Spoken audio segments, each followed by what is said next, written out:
Welcome to The Whole Steward, the holistic approach to wealth from a Christian worldview. I'm your host, Andrew Stanton, and I'm glad you've joined. How do you feel about the cost of living where you live? Is it affordable, unaffordable? How does it compare with other places in the country, or the world for that matter? A new city just took the lead as the most expensive city in the United States. And no, it isn't San Francisco. Can you guess which city it is? I'll tell you, and then we'll talk about the affordability crisis today on The Whole Steward. Well, this is episode number 44. I'm thankful you're listening. The affordability crisis. Yeah, a new city just took the lead for the most unaffordable city in the United States. Can you guess which one it is? Well, I'll give you a hint. It's in California, and no, it isn't San Francisco. However, it is a coastal city, and you might think, oh, okay, well, California is one of those places where, at least in the past, it used to be very desirable place to be. It was cool if you were from California, and not so much anymore. It's kind of interesting. The trip I just took recently to Dallas, Texas, I was in the Uber. The driver found out, at least I told him, and maybe I shouldn't have, that we were from California. And he started threatening to turn the car right around and take us right back to the airport. Of course, he was joking, but that's the sentiment. It's kind of like, oh, you're from California. That's somehow a bad thing. And then I know a lot of people, a lot of my friends are refugees from California. They've gone to other places, gone to places in the South or the Northwest, or even as far as Alaska. But I don't have too many people that I know that are coming to California. Now, it does happen where people move away from California and then back to California. But what is the big deal with California? Why does it get so much attention in the news? California politically tries to say, we're leading the nation in the policies, the progressive policies that need to be flooded out to the rest of the nation. Well, unfortunately, I don't think those things are actually a good thing, and you may or may not either. But why does California get all this attention? Well, California has one of the largest economies, not just in the United States. It is the largest in the United States, but in the world. It's very interesting that if California were a country, it would be the fifth largest economy in the entire world. That's crazy. Let me show you, if you're watching, the breakdown of the largest economies in the world. And if you're listening, I'll explain it to you. The United States has a $23.3 trillion GDP in 2022. China is next at 17.7, then Japan at 4.9, then Germany at 4.2. California is $3.6 trillion economy. And that is ahead of India and the United Kingdom, France, Italy, Canada, Korea. It's amazing at how big the California economy is. It stands to reason that, okay, there's a lot of people here. There's a lot of people doing economic activity with each other. But what is the driving factor for the cost of living?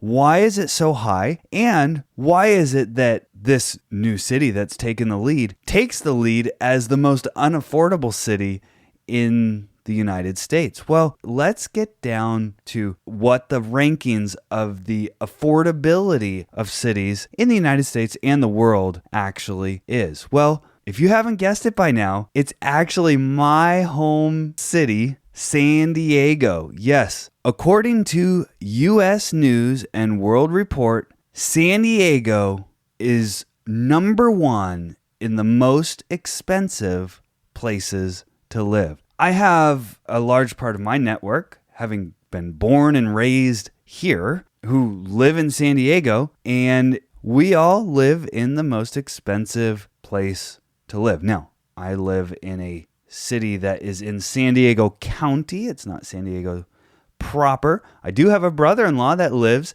downtown San Diego. And San Diego is now the most expensive place to live. Now, why is that? The Economic Times here speculates about it. Some people call it the sunshine tax. Our weather is quite good year-round, but the cost of living is very high, and yet San Diegans are apparently willing to pay it. Me, being born and raised here, my family is here, my wife's family, many of them are still here, but California is just a dominant force of economics in the world, not just the United States. It certainly is the biggest economy in the United States, but it has 12 of the 25 cities listed in the report are in California. San Diego is number 1, LA is number 2, Honolulu, Hawaii is number 3, and then Miami, Florida is number 4. There's been kind of this battle between Florida and California in the political climate, so to speak. But hey, Florida has the 4th most expensive city in the world to live in. But then, of course, it's Santa Barbara, San Francisco, and a whole bunch of other California cities before you get to San Juan, Puerto Rico, and the list goes on. So if you're interested, I'll put the link in the show notes. And if you're really interested, they also talk about how they rank the places to live and how they weight, for example, housing, transportation, food versus the incomes that you make when you live in a place like this. So if you're interested, you can dive really deep into these. There's a whole bunch of different factors and how they weight it, but I live in the most expensive place to live. Now, one of the things that is very expensive right now, although it's come down a little bit, is gasoline, for example. And if you do not live in California, put your seatbelt on really quick. Our regular gasoline was over $6 a gallon in the past 30 days or so. It's come back down to between $5 and $5.50. And when that seems cheap, that's a big problem. I visited my brother-in-law in Texas, and he paid $2.71 per gallon. I could not believe it that our prices were over $6 a gallon and his was at $2.71. I filled my Corolla up, and I took a picture of the screen because I was flabbergasted that it took over $75 to fill 12.3 gallons in my Corolla. On the flip side, when I was in Texas, my brother-in-law filled up his big truck with 21 gallons, and he paid less than I did for my Corolla. $58, I think it was, for 21 gallons. So, of course, like any good Californian, I looked around, nobody's watching. I took a selfie with the gas prices there in Texas because the contrast is so stark.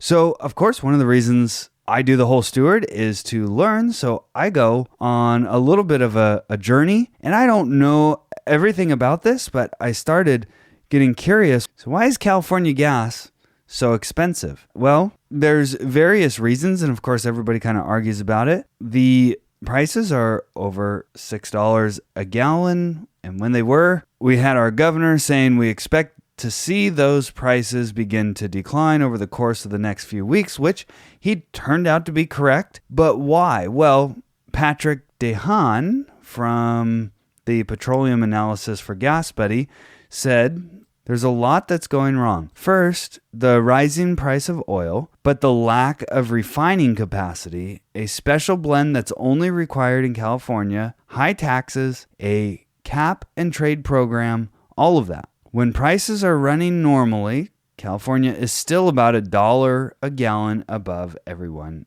else. So there's all these reasons why energy, and remember, energy is directly correlated to GDP. Now, the thing I find interesting is California kind of cheats a little too with having such a large GDP. Yeah, well, you're charging a lot for all your stuff. So it's the same gallon of gas. It makes your car go the same number of miles.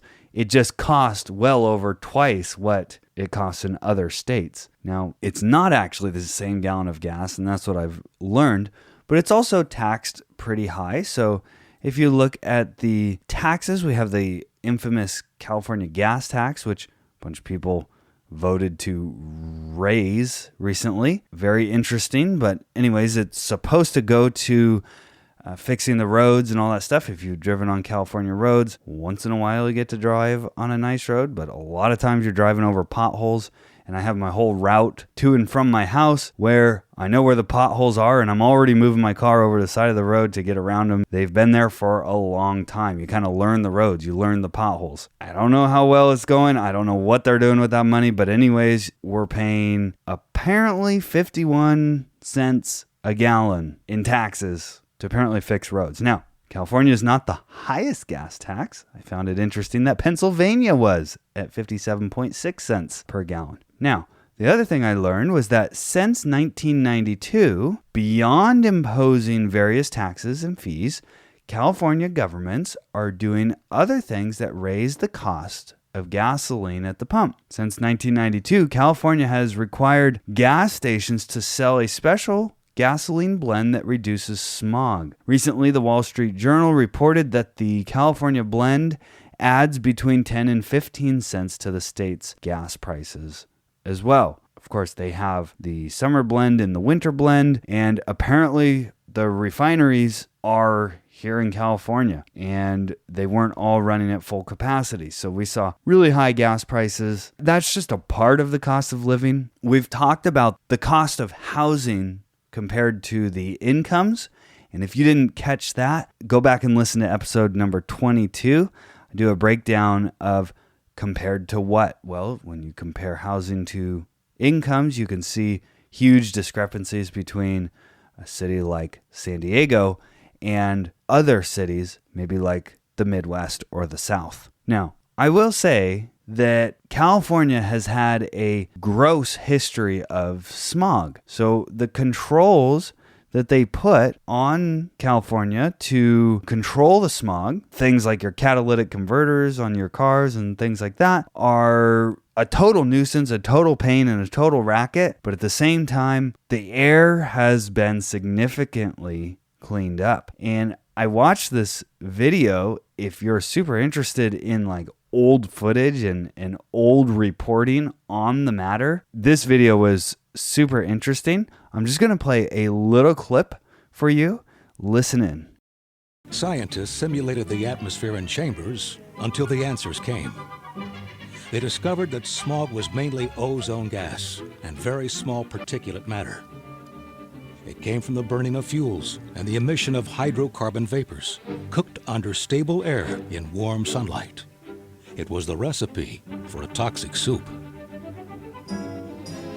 I've been a resident of this city for 12 years. And brother, I can't take it anymore. In those early years, few understood that smog could cause permanent lung damage.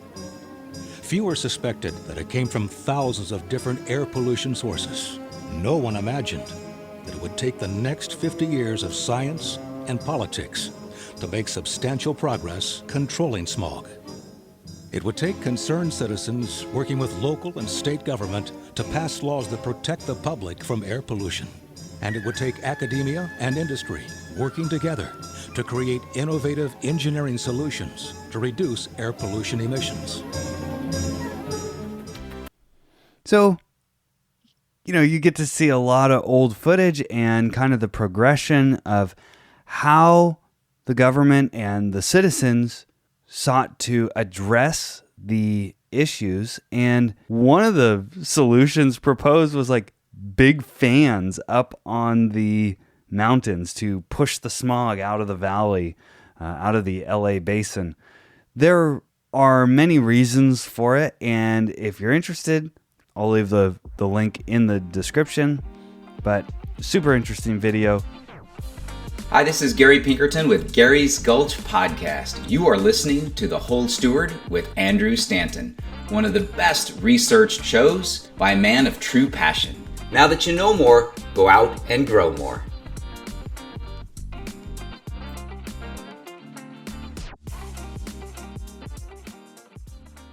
So 10 to 15 cents per gallon additional for our gasoline. Apparently it's a special blend that is a little bit cleaner And of course, then you have all the California smog rules and regulations. For example, I had 2 catalytic converters on my truck that I bought, and it had passed smog many times. Of course, you get a smog guy who will kind of go with the spirit of the law and say, well, the numbers are fine, but you have to have an approved catalytic converter. It has to be on the list of approved catalytic converters for California in order for the visual inspection to pass.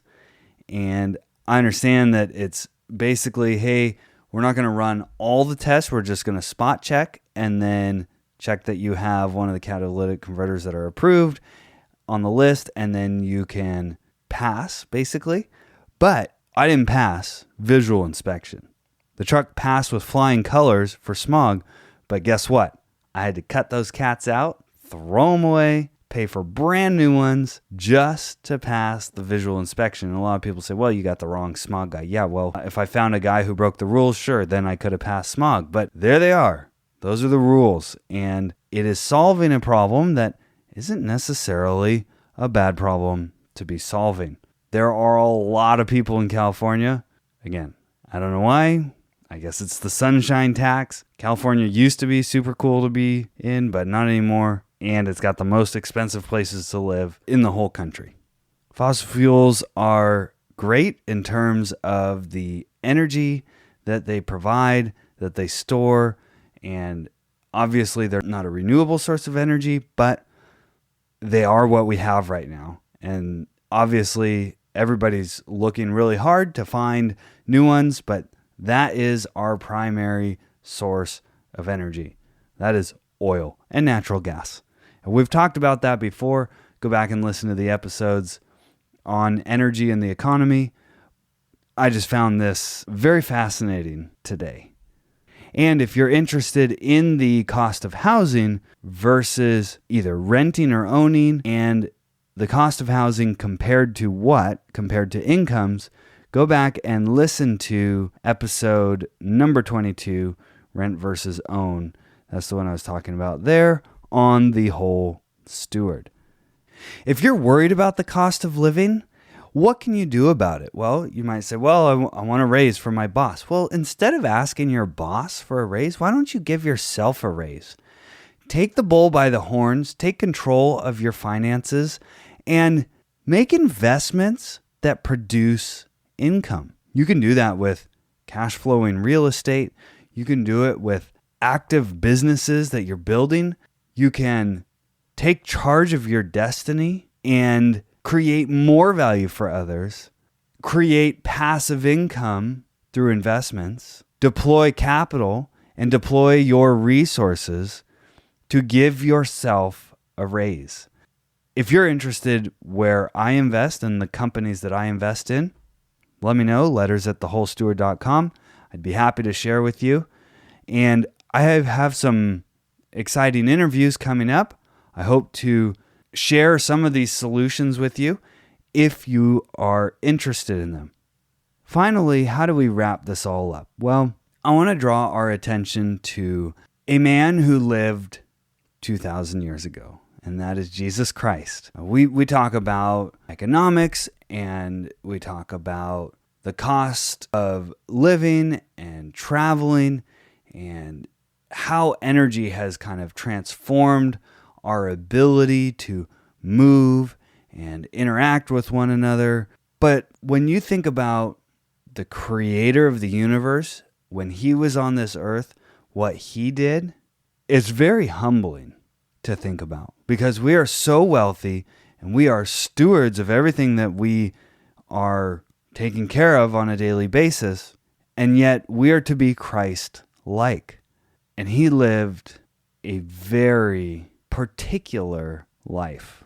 Listen to this poem. If you haven't heard it before, it's very powerful. It's called One Solitary Life by Dr. James Allen Francis. Here's a man who was born in an obscure village, the child of a peasant woman. He grew up in another village. He worked in a carpenter shop until he was 30. Then for 3 years, he was an itinerant preacher. He never owned a home. He never wrote a book. He never held an office. He never had a family. He never went to college. He never put his foot inside a big city. He never traveled 200 miles from the place he was born. He never did one of the things that usually accompanies greatness. He had no credentials but himself. While still a young man, the tide of popular opinion turned against him. His friends ran away. One of them denied him. He was turned over to his enemies. He went through the mockery of a trial. He was nailed upon a cross between two thieves. While he was dying, his executioners gambled for the only piece of property he had on earth, his coat. When he was dead, he was laid in a borrowed grave through the pity of a friend. 19 long centuries have come and gone, and today he is a centerpiece of the human race and leader of the column of progress. I am far within the mark when I say that all the armies that ever marched, all the navies that were ever built, all the parliaments that ever sat, and all the kings that ever reigned, put together, have not affected the life of man upon this earth as powerfully as has that one solitary life. This man is the Savior of the world, and he changed the world. Obviously, God in the flesh. Very humble means on earth, and yet massive, massive impact. If you trust in Christ, you can certainly share that love, that mercy, that kindness, and that work that Christ did on earth with others, just like I try to do here on The Whole Steward, and how it impacts everything we do, all 9 forms of capital that we manage on a daily basis. So trust him first, and then learn how to live like him in your stewardship, in your management.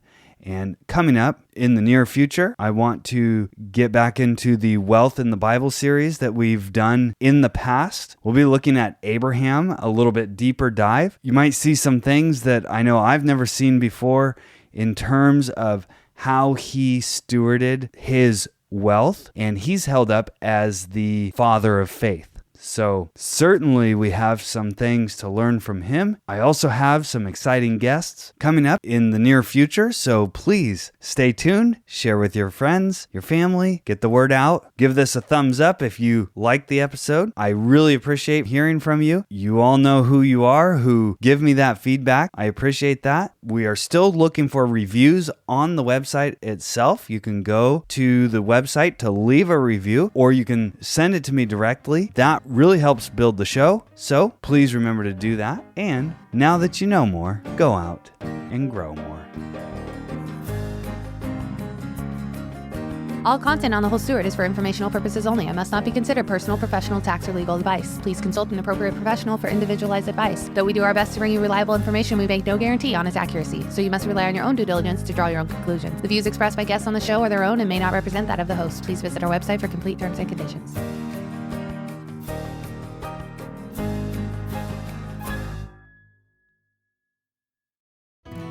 Thanks for joining us today for the holistic approach to wealth from a Christian worldview. This show is brought to you by thewholesteward.com.